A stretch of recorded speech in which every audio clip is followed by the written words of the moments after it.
ګرانو لیدونکو السلام علیکم ورحمت الله وبرکاتو د مایکروسافت ایکسل 2019 فنکشن او فارمولو د کلاس د لسمې ورځې درس پارت 1 ته ښه راغلاست.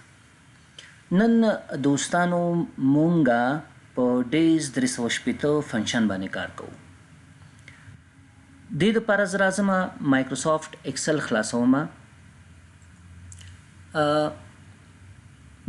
ډیز 360 فنکشن مونږ د دوه تاریخونو ترمنځ د تفاوت لپاره استعمالو. که چیرې مونږ یو پروجیکټ ولرو او په دې پروجیکټ کې د پروژې سټارټ ډیټ او اینډ ډیټ دواړه مونږ ته معلوم وسی او غواړو چې د دواړو ترمنځ باندې تفاوت د ورځو په اساس باندې تنه د ورځو په اساس باندې پیدا کوو، نو مونږ بیا ډیز 360 فنکشن استعمالو. نو کېدای شي ستاسو په ذهن کې سوال پیدا شي چې د ډیټ ډي آی فنکشن په واسطه باندې هم مونږ کولی شو چې د دوه تاریخونو ترمنځ تفاوت د ورځو په اساس باندې پیدا کو او د دې فنکشن په واسطه باندې هم کولی شو. نو د دې دواړو ترمنځ تفاوت څه شی دی؟ دوستانو که ستاسو په یاد وي کله چې مونږ ډیټ ډي آی فنکشن استعمالوله هلته مونږ ته سټارټ ډیټ د یو پروژې او اینډ ډیټ د یو پروژې دا ضروري لازمي و چې دا باید مونږ سره وسی. کله چې مونږه ورځې معلومولې یا کال معلوموله نو کال په دې ډي ډي آی فنکشن کې کال 315 ورځې حسابېدله. په ډي ډي آی فنکشن کې د کال ورځې 315 وي، خو که چیرې مونږه ډیز 360 فنکشن استعمال کو او سټارټ ډیټ او اینډ ډیټ دواړه مونږ ته معلوم وسی نو په داسې حالاتو کې بیا کال زمونږه 360 ورځې حسابېږي، یعنی کال دلته 300 ورځې حسابېږي، 360 ورځې حسابېږي. نو دا د عمده تفاوت د ډیټ ډي آی اف په واسطه باندې د دوه تاریخونو ترمنځ تفاوت معلومول او د ډیز 360 فنکشن په واسطه باندې. نو زه راځم څه کومه دلته راځم دې نه مخکې چې پریکټیکل تاسو ته کار وکړم. دلته مونږ سره د ډیز 360 فنکشن هغه سینټکس دلته مونږ سره شته دی په شکل د تصویر. دا یو وګورئ. طریقه د استعمال د ډیز 360 سره کوم ده چې اول به ولیکئ مساوي، دغه نه وروسته به ولیکئ ډیز 360، بیا به قوس شروع کړئ، سټارټ ډیټ به انتخاب کړئ او بیا به وروسته اینډ ډیټ به انتخاب کړئ. میتود کې استعمال کړئ که استعمال نه کوئ فرق نه کوي. دغه نه وروسته به قوس بند کړئ چې کله م انټر کلیک تاسو ته د دوه تاریخونو ترمنځ تفاوت معلوموي، البته د 360 ورځو په اساس باندې، یعنې یو کال دی کې 360 ورځې حسابېږي. مثلا دلته وګورئ تاسو یو پروجیکټ دی سټارټ شوی په د اولې میاشتې په اول تاریخ 2020 باندې او ختم شوی دی د اولې میاشتې په 1 تاریخ 2020 باندې. نو دلته مونږ ته وایي چې په دې پروژه کې تاسو 100 ورځې کار کړی، په دې پروژه کې تاسو تقریبا 10 ورځې کار کړی دی. نو اوس راځو مونږ خپله پریکټیکل دلته په مایکروسافت ایکسل کې په دې فنکشن باندې کار کوو. راځم دلته لیکم چې پروجیکټ سټارټ ډیټ انټر کلیک کوم، دغه نه وروسته لیکم پروجیکټ اینډ ډیټ او دغه نه وروسته لیکم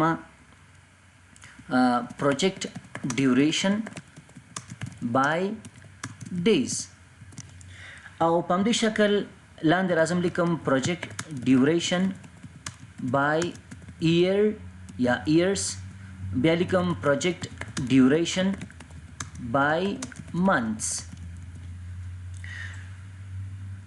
یو شی موږ نه پاتې شو هغه دا دی چې دلته باید موږ سره د پروجیکټ نیم هم وسی. راځم دلته یو را انسرټ کوم، لیکم چې پروجیکټ نیم او څنګه سره لیکم چې زمونږ کوم پروجیکټ باندې چې کار کوو هغه څه شی دی، کویک بوک یا کیو بي ټریننګ ټو ایم او اف سټاف. دا یو پروجیکټ دی مونږ واخیسته د وزارت مالیې نه.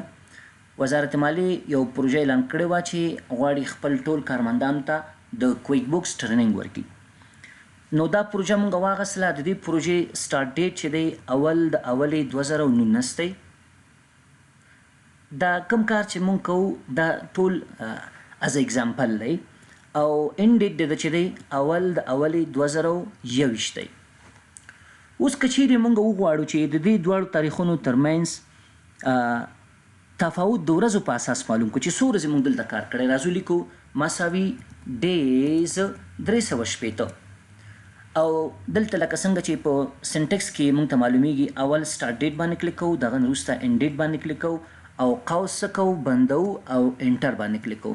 نو تاسو وګورئ ماته وایي چې تاسو په دې پروجیکټ کې 220 ورځې کار کړی دی. که چیرې زه دا کم کړم مثلا اول د اولې 2020 ونیسم نو ماته وایي چې تاسو په دې پروجیکټ کې 360 ورځې کار کړی، یعنی مکمل یو کال تاسو کار کړی دی.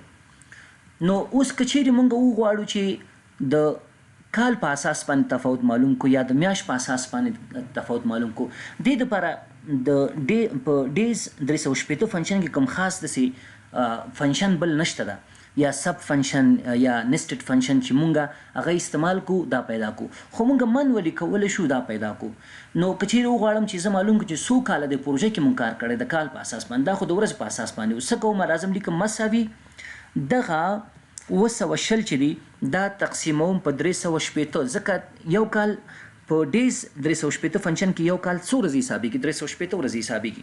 نو د هغه نه وروسته بیا انټر باندې کلیک کوم. تاسو وګورئ ماته وایي چې تاسو په دې پروجیکټ کې څو کاله کار کړی، ماته وایي 2 کال تاسو په دې پروجیکټ کې کار کړی دی.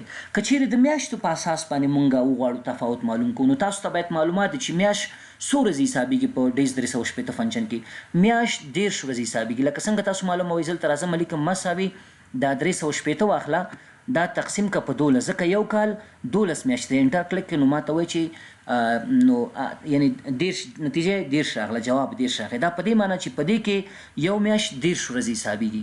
نو زه څه کوم که چیرې زه وغواړم چې د میاشتو په اساس تفاوت معلوم کوم بیا څه کوم مساوي لیکم هماغه پروجیکټ ډیوریشن بای ډیز چې دا اخلم تقسیموم په څو په 10 باندې تقسیموم چې کله په 10 باندې تقسیم کوم ماته مستقیم د میاشتو په اساس باندې تفاوت معلوموي. ماته وایي چې تاسو په دې پروجیکټ کې 220 ورځې چې 2 کاله او 24 میاشتې کېږي په دې پروجیکټ کې تاسو کار کړی دی. نو دا دوستانو موږ سره د ډیز 360 فنکشن استفاده او طریقې کار